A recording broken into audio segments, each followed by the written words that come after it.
नमस्कार, पक्ष विपक्ष देख रहे हैं आप। मैं हूं आपके साथ रेशु त्यागी। त्रिपुरा विधानसभा चुनाव को अब केवल सिर्फ 5 दिन बचे हैं। 16 फरवरी को यहां वोटिंग है। ऐसे में सभी प्रमुख राजनीतिक दलों का चुनाव प्रचार चरम पर पहुंच गया है। इसी कड़ी में आज प्रधानमंत्री नरेंद्र मोदी त्रिपुरा पहुंचे और बीजेपी के लिए चुनाव प्रचार किया।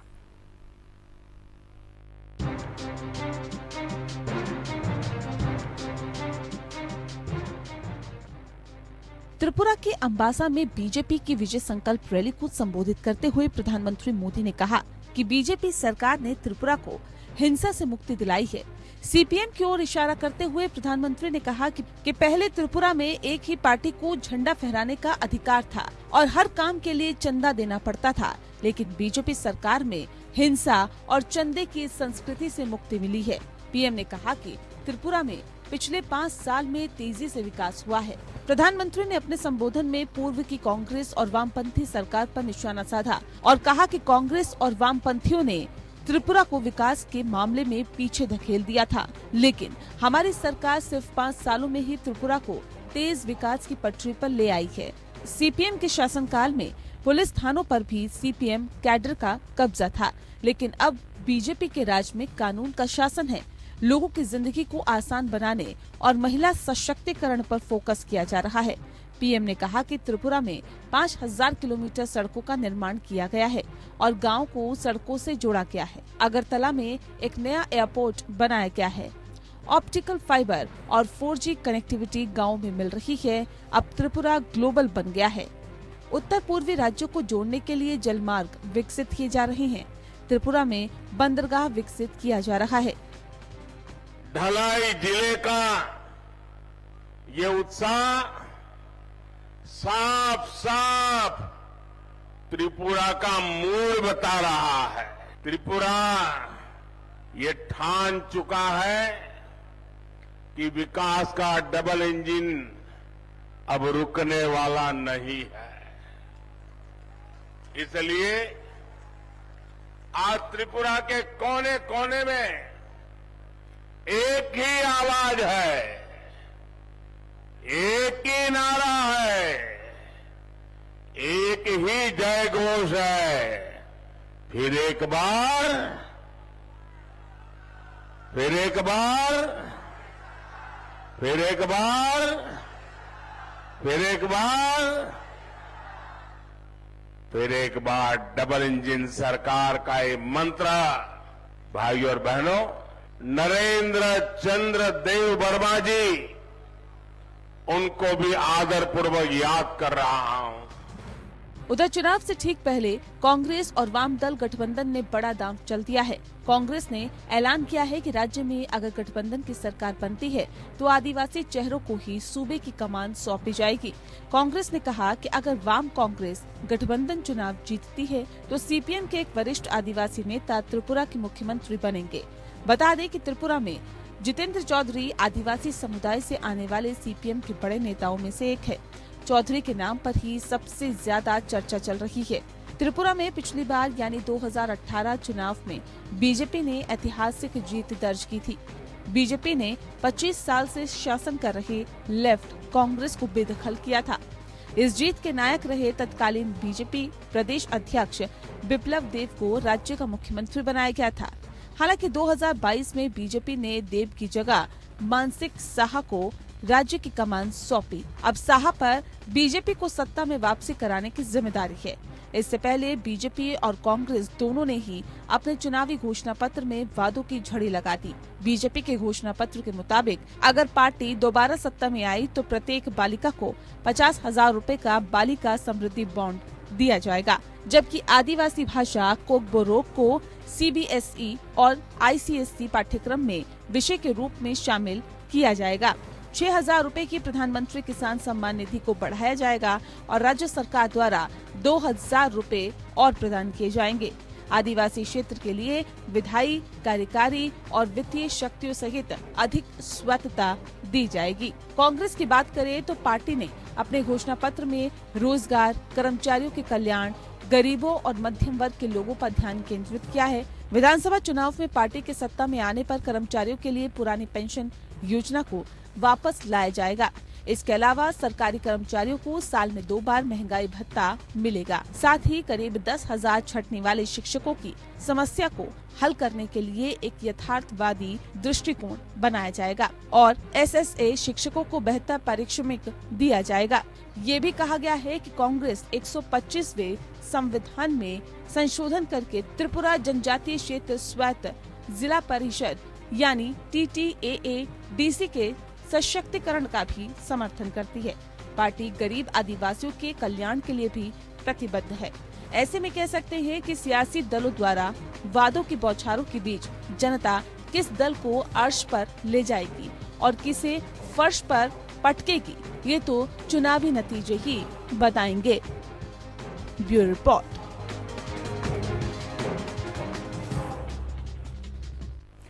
तो विजय संकल्प रैली को संबोधित करते हुए प्रधानमंत्री ने कहा कि बीजेपी सरकार ने त्रिपुरा को हिंसा से मुक्ति दिलाई है। सीपीएम की ओर इशारा करते हुए प्रधानमंत्री ने कहा कि पहले त्रिपुरा में एक ही पार्टी को झंडा फहराने का अधिकार था और हर काम के लिए चंदा देना पड़ता था, लेकिन बीजेपी सरकार में हिंसा और चंदे की इस संस्कृति से मुक्ति मिली है। प्रधानमंत्री ने अपने संबोधन में पूर्व की कांग्रेस और वामपंथी सरकार पर निशाना साधा और कहा कि कांग्रेस और वामपंथियों ने त्रिपुरा को विकास के मामले में पीछे धकेल दिया था, लेकिन हमारी सरकार सिर्फ 5 सालों में ही त्रिपुरा को तेज विकास की पटरी पर लेकर आई है। और इसी को लेकर आज हम पक्ष विपक्ष में बातचीत करेंगे। बातचीत करने के लिए हमारे साथ पैनल में 4 खास मेहमान मौजूद हैं। हमारे साथ वैभव अग्रवाल, प्रवक्ता बीजेपी, जुड़ गए हैं। बहुत बहुत स्वागत है वैभव जी आपका। हमारे साथ रत्नाकर सिंह, प्रवक्ता कांग्रेस, जुड़ चुके हैं। आपका भी बहुत बहुत स्वागत। हमारे साथ राम प्रकाश पांडे, प्रवक्ता टीएमसी हैं। आपका भी स्वागत है राम प्रकाश जी। और हमारे साथ नेता वाम शुभम हेला जी जुड़ चुके हैं। आपका भी बहुत बहुत स्वागत। रत्नाकर जी, प्रधानमंत्री ने कहा है कि बीजेपी की सरकार ने डर और हिंसा से त्रिपुरा को मुक्ति दी है। सबसे पहले इस पर आपकी प्रतिक्रिया। देखिए रेशु जी, प्रधानमंत्री जी हमेशा डर की राजनीति करते हैं और डर दिखा करके वोट लेने का काम किया जाता है। जैसे कि आपने देखा होगा कि पूरे देश में जब ये राजनीति करते हैं तो उस समय जो है हिंदुओं को डर दिखाया जाता है। 80% हिंदू, जबकि भारत में उनको डर दिखाया जाता है कि मुसलमान जो है आपकी जनसंख्या बढ़ जाएगी तो आप अल्पसंख्यक हो जाएंगे। तो इस तरह डर की राजनीति ये करते आते हैं। लेकिन ये कहीं पर भी इन्होंने कोई महंगाई के ऊपर कोई चर्चा किया क्या? मोदी जी के भाषण में ये कहीं पे भी आश्वासन मिला कि महंगाई कम कर दिया जाएगा, या लोगों के रोजगार है वो रोजगार बढ़ा दिए जाएंगे, या इस तरह की जो सरकारी कर्मचारी हैं उनको कोई सुविधा दी जाएगी? इस तरह की कोई चर्चा नहीं की जाती है। और चुनावी भाषण की तरह यह भी भाषण एक देखने को मिला कि हर बार जो आते हैं प्रधानमंत्री मोदी जी जो है नारा लगाते हैं अब की बार। आवाज कहीं से आ रही थी? इतनी देर तक मैं सुना 5 बार अब की बार बोले, किधर से भी नहीं आ रही थी कि अब की बार बीजेपी सरकार। मतलब आप समझ जाइए ये स्थिति साफ है कि जो पिछले चुनाव में वोट जो कांग्रेस पार्टी के थे वो बीजेपी के दामन में चले गए थे, वो अब सच्चाई को समझ चुके हैं। भारतीय जनता पार्टी सिर्फ जो है जुमले की राजनीति करती है और बड़े बड़े वादे करती है। वैभव अग्रवाल जी, अब की बार किसकी सरकार? अब की बार मोदी सरकार, ये भी नहीं बता पाए। कोई दिक्कत ही नहीं है, कोई दो राय नहीं है। नमस्कार करता हूं मैं और मेरे सभी पैनलिस्ट को सप्रेम नमस्कार। और मैं आपको बताऊं, आज मोदी जी की रैली में एक मोदी जी की आवाज में बहुत दिनों बाद मैंने उनकी कई रैलियां सुनता हूं, लेकिन आज ना मोदी जी की आवाज में आपने अगर देखा होगा कि एक ठहराव था। एक त्रिपुरा में जो रैली हुई उसमें एक प्रेम था, उसमें एक मोहब्बत थी जो छुपी हुई मोहब्बत है। और उनको गर्व से ये महसूस हो रहा है कि आज की तारीख में जब वो पलट के अपने पिछले 9 साल का कार्यकाल देखते हैं देश भर में और अपनी सरकारों को देखते हैं प्रदेशों में, तो मोदी जी को लगता है कि हाँ मैंने कुछ किया। देखिए अल्टीमेटली वो हम एक आदमी की राजनीति नहीं कर रहे हैं। अल्टीमेटली मोदी जी क्या कर रहे हैं? मोदी जी हैं नेता और सर्वश्रेष्ठ नेता हैं इस समय राजनीति में। तो वो सर्वश्रेष्ठ नेता अपनी टीम के संग जो चलते हैं पूरे देश का भला करने के लिए, पूरे देश में कार्य करने के लिए, पूरे देश में राज्य की नीति करने के लिए, वो देखिए आज मोदी जी की आवाज में। और भाषण तो उनका बोलना ठीक है, लेकिन जैसे कि रत्नाकर जी ने यहाँ पर सवाल किया कि कई बार पूछा गया लेकिन उसके बाद भी पीछे से जनता की आज कोई जवाब नहीं आया, इसलिए मैंने आपसे सवाल किया था कि अब की बार किसकी सरकार, क्योंकि जनता का जवाब नहीं आया रत्नाकर जी ने जिस तरीके से सवाल किया। खैर वैभव जी, त्रिपुरा में प्रधानमंत्री चुनाव को सुशासन व विकास के मुद्दे पर लड़ने का माहौल बना रहे हैं, जबकि बंगाल में आप लोग अल्पसंख्यक वोट ठीक करने में लगे हुए हैं।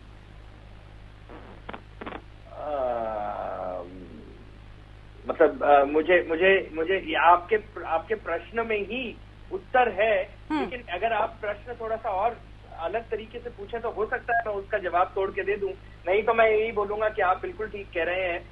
भाजपा हमेशा अल्पसंख्यकों से प्रेम करती है और समाज में अल्पसंख्यकों की या किसी और संख्यकों की बाहुबलियों की राजनीति नहीं करती है। भाजपा केवल और केवल विकास की राजनीति करती है, प्रेम की राजनीति करती है, भारत की राजनीति। ठीक है, राम प्रकाश जी भी हमारे साथ जुड़े हुए हैं। राम प्रकाश जी, आपको तो मेरा सवाल समझ में आ गया होगा जो मैंने वैभव जी से पूछा। अब समझ लीजिए, जो हमेशा जिसका तिरस्कार करते रहे और हिंदुत्व का खेलने वाले आज अल्पसंख्यक, क्योंकि इनकी स्थिति डामाडोल है, स्थिति डामाडोल है। 24 में को भी देख के भी डामाडोल है। वो अपनी हुंकार भरे जा रहे हैं, 5 बार बोलने के बाद भी पीछे से कोई आवाज नहीं आ रही है। तो समझ रहे, तो स्थिति भर तो आप भाई अल्पसंख्यक भी आ जाए, ये समझाए उनको भी कोई लॉलीपॉप देने की सोच रखे हैं कि जिससे वोट करके हम कहीं जीत पाए, किंतु आप जीतने की स्थिति में नहीं है। और हमारे साथ शुभम जी भी जुड़े हुए हैं। शुभम जी, आज जो भाषण दिया है प्रधानमंत्री जी ने, जाहिर है कि आपने भी वो भाषण सुना हुआ होगा। मोदी जी कह रहे हैं कि आपकी सरकार थी तो सब तरफ से बस चंदा बटोर रहे थे आप लोग।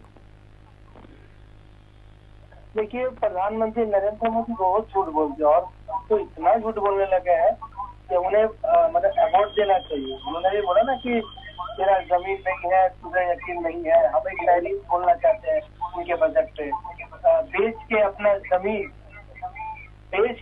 जमीन अडानी को बना दिया है अमीर, और ये बात कर रहे हैं बड़ी बड़ी। अपना जमीन बेच के अडानी को अमीर बना दिया। केरल त्रिपुरा के विकास में कांग्रेस मानिक सरकार जी ने जो अहम भूमिका निभाई है, आज भी मैं चैलेंज के साथ भाजपा और उसके प्रवक्ताओं से पूछना चाहता हूँ कि हमारे जाने के बाद से एक भी नए स्कूल खुले क्या? हमारे जाने के बाद से कई यूनिवर्सिटियों का उद्घाटन हुआ है। बेरोजगारी का दर देख लीजिए आप वहाँ पे। त्रिपुरा के लोग कहाँ जा रहे हैं काम करने के लिए? वहाँ के जो आदिवासी जो दलित लोग हैं उनके ऊपर, लेकिन बीजेपी तो कह रही है कि वो नई विकास की इबादत गढ़ रही है त्रिपुरा में। और वैभव जी, अभी जैसा कि शुभम जी ने कहा कि अगर कोई अवार्ड बीजेपी को मिलना चाहिए तो वो झूठ बोलने के लिए मिलना चाहिए। वैभव जी, जिस तरीके से आरोप लगाया गया था आपके ऊपर, तो सबसे पहले उस आरोप का आप खंडन कर दीजिए, उसके बाद डिबेट को आगे बढ़ाएं। देखिए, ऐसा है कि हमारे मित्र ने हम पे आरोप लगाया और उनका आरोप नतमस्तक होकर मैं स्वीकार करता हूं, और स्वीकार इसलिए करता हूं क्योंकि मैं परेशान हो चुका हूं विपक्ष और अन्य लोगों की मोदी विरोधी नीतियों को देख के। क्योंकि कोई भी राज्य की नीति नहीं करता है, देश की नीति की बात नहीं करता है, वो लोग सब के सब राज्य की नीति की बात करते हैं, बस पावर हथिया ले किसी तरह करके। क्यों? क्योंकि उसमें करप्शन करने का मौका लगेगा। अब देखिए, आपकी त्रिपुरा में कितनी इन्वेस्टिगेशन हुई, अभी चल रही हैं, ठीक है। अब देखिए, आप कल आपने रत्नाकर जी ने भी देखा, रत्नाकर जी तो रहते हैं मुंबई, उन्होंने देखा मुंबई दिल्ली की सड़क, मतलब सीना चौड़ा हो जाता है कि क्या अंतरराष्ट्रीय स्तर पे भी सड़क होगी। आज एक सड़क आई कर्नाटका की तस्वीरें आई, मतलब इतनी जबरदस्त है। और ये वही लोग हैं जो मोदी विरोधी लोग हैं। मैं फिर आपको याद दिलाना चाहूंगा कि ये वही लोग हैं जिनके पास 2014 से पेशाब करने के लिए मूत्री नहीं होती थी। भारत सरकार को आके भारत में क्या कर रहे हैं जी? कार्य कर रहे हैं जी, शौचालय बना रहे हैं भारत में। वाह, मजा आ गया, है ना? तो इनको ये कार्य नहीं दिखता है। क्या कर रहे हैं जी? सड़कें कर रहे हैं, वाह मजा आ गया। क्या कर रहे हैं जी? बिजली के तार लटक रहे थे, जो तार चोरी हो रही थी उसमें बिजली दे रहे हैं, तारे लगा रहे, बिजली का इंफ्रास्ट्रक्चर कर रहे हैं, गांव गांव ढाणी ढाणी तक पहुंचा रहे हैं, वाह मजा आ गया। क्या कर रहे हैं जी? हमारे यहाँ पे जो सब्जी वाला, अच्छा ठीक है, विपक्ष का काम ही होता है ना वैभव जी, क्या करें? फिर कहते हैं वैभव जी विपक्ष का तो काम ही होता है सवाल करना, विपक्ष का काम ही होता है सवाल करना, और ऐसे में विपक्ष सवाल करेगा ही। आप इतने परेशान हो रहे हैं, मोदी जी तो परेशान नहीं होते। वो देखिए ना, कल परसों ही 1.5 घंटे तक विपक्ष उनको लेकर लगातार नारेबाजी भी करता रहा, मोदी अडानी भाई भाई भी करता रहा, लेकिन उसके बाद भी बड़ा धैर्य उन्होंने बनाया, बड़ा संयम उन्होंने बनाया और लगातार वो बोलते रहे, अपना भाषण वो देते रहे। तो आप सीखिए, आप मोदी जी से ही कुछ सीखिए। खैर रत्नाकर जी, प्रधानमंत्री ने कहा कि कांग्रेस और वामपंथियों के शासन ने त्रिपुरा को विकास के हर पैमाने पर पीछे धकेल दिया है। अब डबल इंजन सरकार ने विकास को पटरी पर ला दिया है, इस पर क्या कुछ कहेंगे आप? देखिए रिशु जी, विकास का पैमाना जो ये बता रहे हैं कि हमने ये विकास किया वो विकास किया, लेकिन लोग जो है, जनता वो देख रही है कि विकास किसका हुआ है। कि भारतीय जनता पार्टी के शासनकाल में विकास सिर्फ अंबानी और अडानी का हुआ है। देश की जनता आज भी गरीबी रेखा के नीचे जीने को विवश है और 80 करोड़ राशन ये लोग उनको मुझे लगता है मुद्दा आपको याद दिला दिया तो आपको मौका मिल गया। जी जी जी जी बिल्कुल। मैं कहना चाहूंगा कि अगर त्रिपुरा में जो चुनाव हो रहा है उस चुनाव में हम राजस्थान की तरह जो वादा किया, हमने राजस्थान में वो वादा पूरा किया। हमने 500 का सिलेंडर का राजस्थान में वादा किया, हमने पूरा किया। हमने ओपीएस का वादा किया, हमने पूरा किया। हमने 100 यूनिट बिजली का वादा किया, वहां भी पूरा किया। उसी प्रकार हमने अपने मैनिफेस्टो में त्रिपुरा में भी जन नीति लेके आए हैं, जनता के हित के लिए नीति लेके आए हैं। हम वहां पे भी ओपीएस देंगे, वहां पे 50,000 नौकरियां देंगे, हम साल में 2 बार सरकारी कर्मचारियों को महंगाई भत्ता देंगे, 150 यूनिट तक फ्री बिजली देंगे।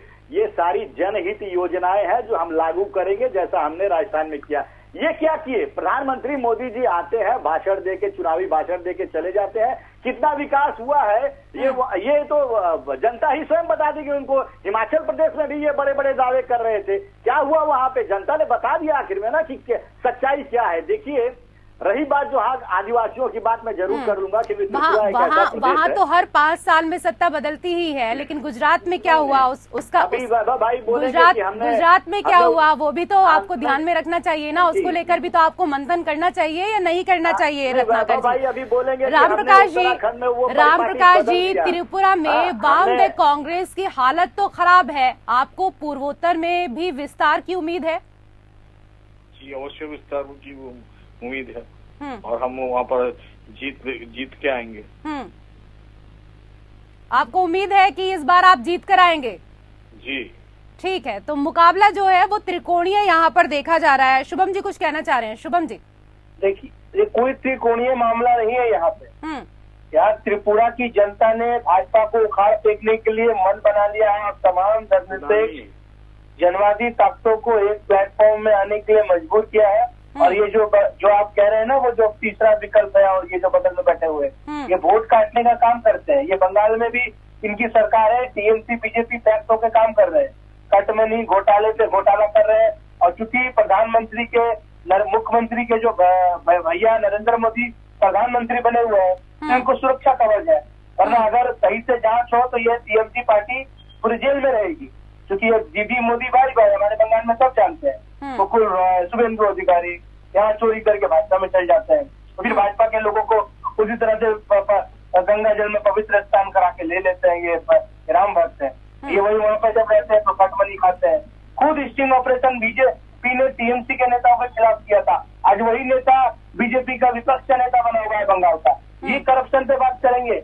बंगाल में आए दिन जितने टीएमसी के करप्शन ठीक है, आप कह रहे हैं टीएमसी, आप कह रहे हैं कि टीएमसी सिर्फ वोट काटने के लिए आती है, लेकिन प्रधानमंत्री जी कह रहे हैं कि लेफ्ट और कांग्रेस केरल में कुश्ती लड़ रही है और पूर्वोत्तर में दोस्ती निभा रही है। वैसे भी राहुल ने राजनीतिक शरण भी केरल में ही ली है, यूपी में हारने के बाद। देखिए, कांग्रेस पार्टी से हमारी राजनीतिक विचारधारा अलग है, थी और कल भी रहेगी। और कांग्रेस पार्टी से हम कल भी लड़ेंगे। लेकिन यहाँ त्रिपुरा की जनता ने हमें मजबूर किया है।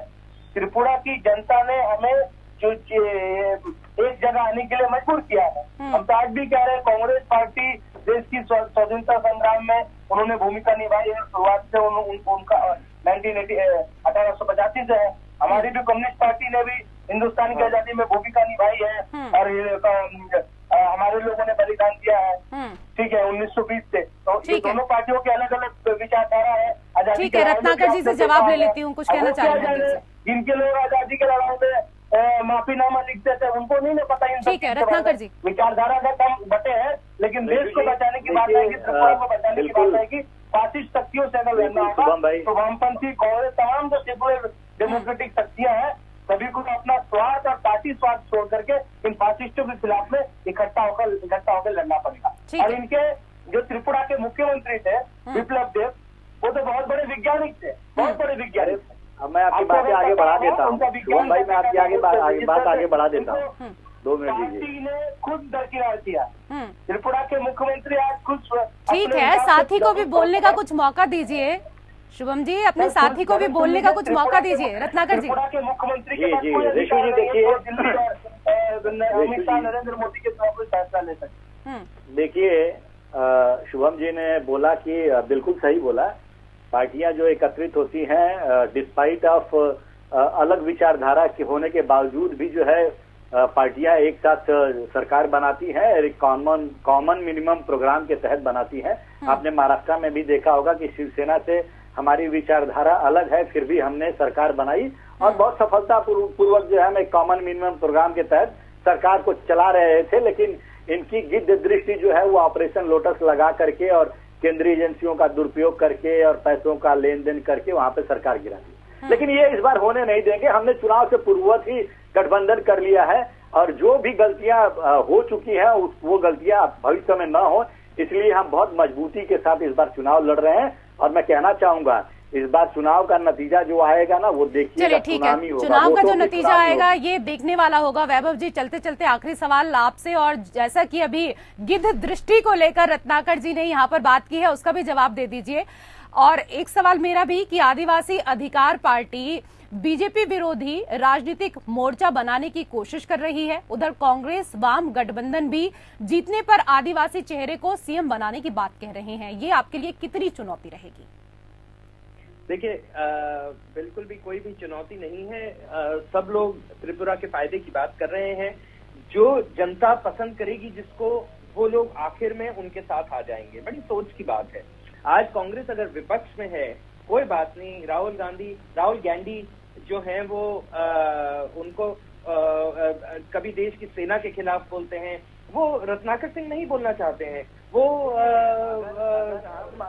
उनके शब्द नहीं, पार्टी के शब्द हैं। कभी देश के सुप्रीम कोर्ट के खिलाफ बोलना चाहते हैं, नहीं बोलना चाहते। अल्टीमेटली सारे माफी चाहूंगा अगर आपकी फीलिंग को। मैं अनुज हूँ, आपका 2 मिनट मैं 2 मिनट दे देखिए, है ना। तो देखिए, अल्टीमेटली प्रदेश का भला होना चाहिए और सबको पता है कि मोदी है तो मुमकिन है, और प्रदेश का भला, त्रिपुरा का भला त्रिपुरा जनता भी जानती है। ठीक है, बीजेपी कह रही है कि मोदी है तो मुमकिन है, और कांग्रेस कहती है कि राहुल हैं तो सब कुछ मुमकिन है। लेकिन ये मुमकिन होगा या नहीं होगा त्रिपुरा में, ये तो जनता ही तय करेगी। बहुत बहुत शुक्रिया आप सभी मेहमानों का हमारे साथ इस चर्चा में जुड़ने के लिए। तो सियासी दलों द्वारा वादों की बौछार के बीच जनता किस दल को अर्श पर ले जाएगी और किसको फर्श पर ले जाएगी, ये तो चुनाव के नतीजे ही बता पाएंगे। इसी के साथ पक्ष विपक्ष में फिलहाल इतना ही। नमस्कार।